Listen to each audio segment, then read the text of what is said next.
Manque de personnel, déserts médicaux, impossibilité de se déplacer. À chaque problème, une solution.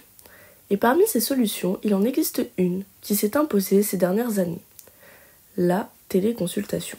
C'est tout simplement une consultation médicale réalisée à distance entre un professionnel de santé, qui peut être un médecin, une sage-femme ou autre, et son patient, grâce aux outils de communication numérique.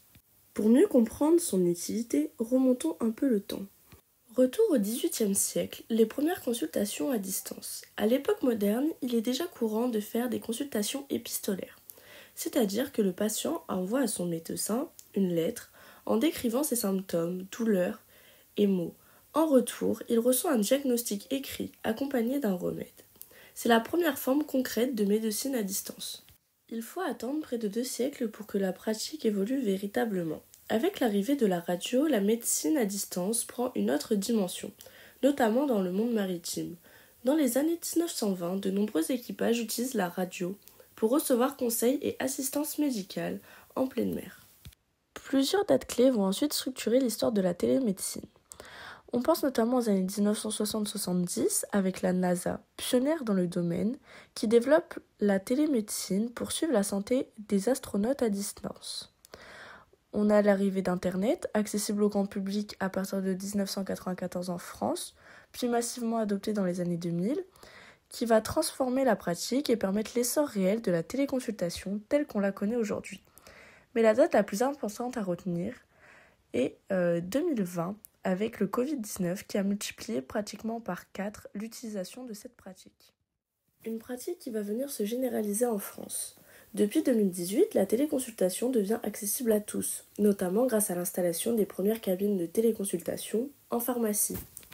Une étape majeure dans l'offre de soins, surtout pour les zones sous-dotées en médecins.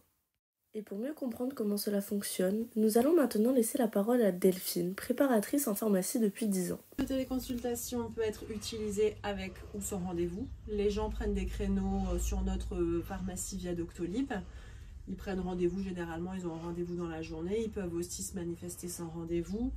Là par contre en général il y a un petit peu d'attente, il peut y avoir jusqu'à 1 heure d'attente quand il y a beaucoup de téléconsultes. L'avantage c'est que ça désengorge un peu les cabinets de médecine générale pour de la pathologie simple.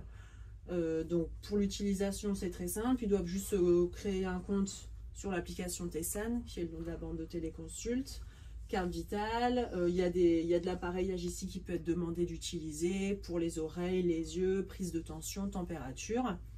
Quand c'est ça, le médecin explique bien comment manipuler, ça clignote, enfin tout est fait pour que ce soit vraiment hyper intuitif pour la personne.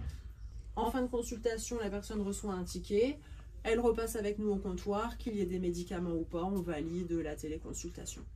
Et du coup, c'est pratiquement, pour la fréquentation, il y a des demandes quotidiennes. Il y a des jours où il y a plus de monde, mais c'est, je dirais, entre 5 et 10 personnes par jour qui viennent ici.